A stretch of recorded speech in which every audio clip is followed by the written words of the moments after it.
Hey guys, welcome back to our urban homestead, and tonight for dinner I am making sweet and sour meatballs, but I'm making them with ham instead of beef. So this is what I use. I can only find this at the Meijer. I've never seen it at any other store, so I don't know if you guys have a Meijer. I think it's called Fred Meyer in some other places.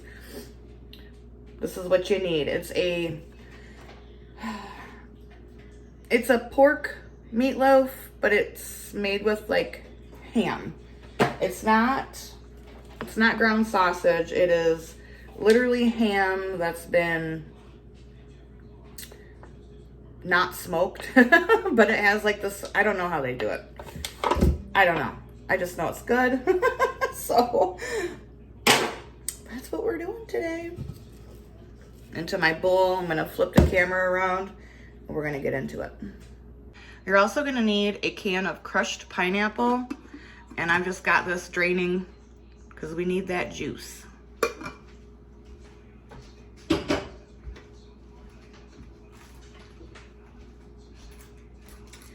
So to the ham loaf, I'm gonna crush up about a sleeve of crackers.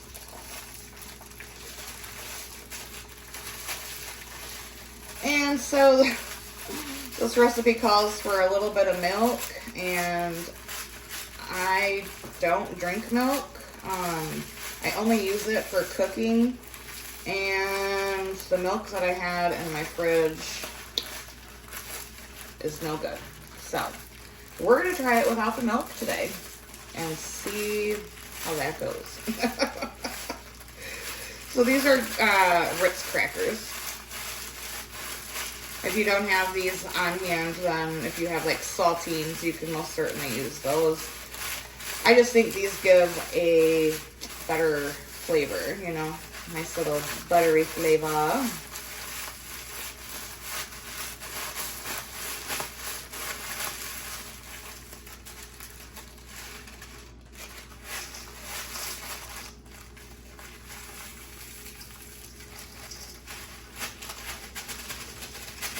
And to the bowl, 2 eggs,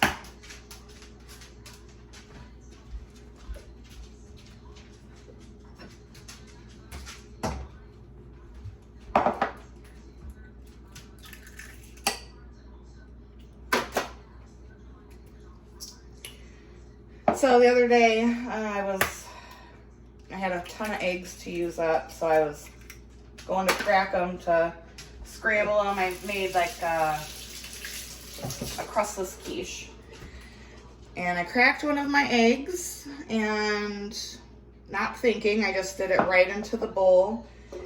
And it had the yolk, and then there was the tiniest little eggshell. It was like a whole nother egg inside of the egg. It was the funniest thing ever. And it was from my little Banty hen pancetta. So I was like, oh, pancetta. All right, we're gonna add that crushed pineapple.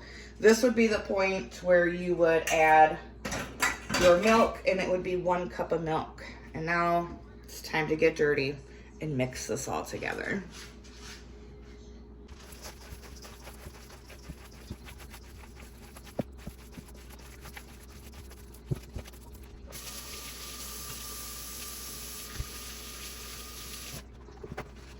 All right, I'm actually gonna add some breadcrumbs because this is a little loose for my liking.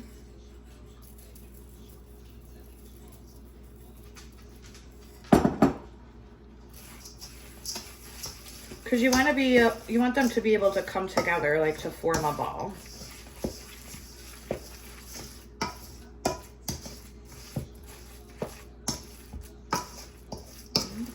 Almost there.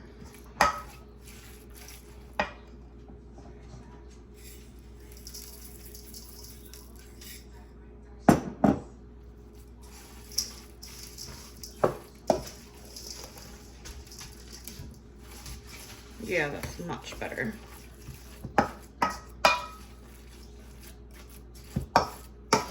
And I'm gonna try these in the crock pot today. I usually do them in the oven, but I've got a ton going on today with canning and preserving the harvest and all the things. So I'm gonna give them a shot in the crock pot and we'll see how that goes. Now I'm just gonna roll them into,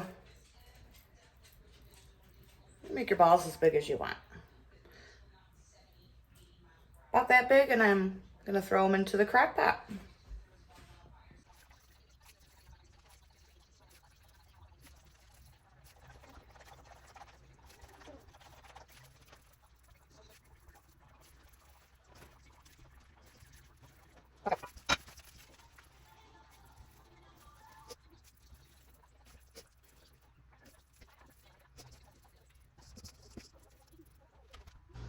Okay, so now it's time to make the sauce. I'm gonna use that pineapple juice that was left over, some apple cider vinegar.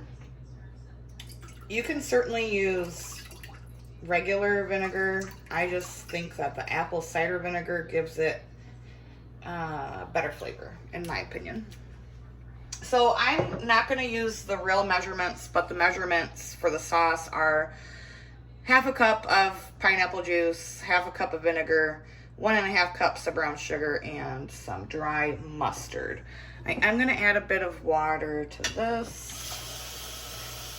The actual recipe doesn't call for using the pineapple juice, but like, why waste it, right? And it gives it such great flavor. Add a bit more apple cider vinegar. So that, that was the real recipe. This, you guys know, I don't really measure. I measure with my heart. Some dry mustard. Now, if you've been here for any length of time, you know that I don't buy brown sugar. I make it with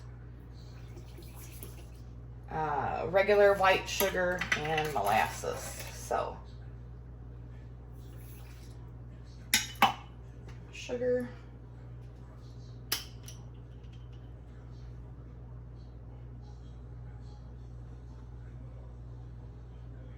Molasses. And I also like to add a squirt of ketchup. Again, recipes are for adapting, right? They're just a guideline for you to do whatever you want in your kitchen.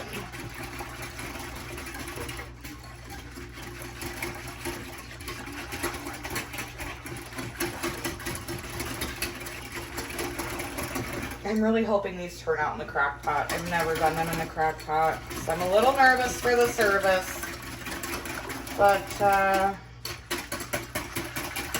what are you gonna do?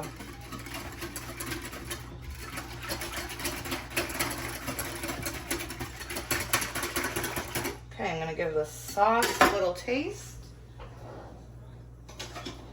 See if it needs anything. Heck no, that's perfect.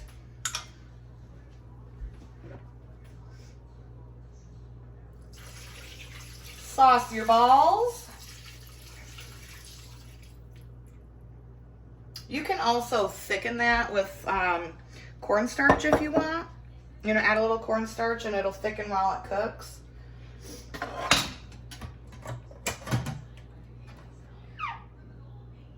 I usually do that at the end, so I will bring you along for that.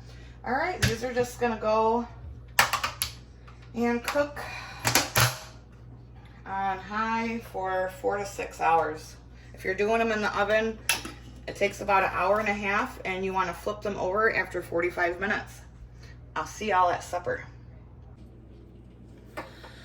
So friends, I'm not really sure what happened. I went to go upload this video and I must have accidentally deleted the finished plate. They were delicious in the crock pot. They were much more tender than they are if you bake them in the oven. They were still equally delicious, just more tender than if you would do them in the oven. So I served it with some of the macaroni and cheese that I canned and some green beans on the side, and it was absolutely delicious. So I'm sorry, I don't know what happened to the video. Ooh, my hair is a mess. Yeah, I don't know what happened, so I really apologize, but you get the idea of the recipe. I hope you guys try it because they are so delicious. So until next time, guys, abundance and blessings to you. Bye-bye.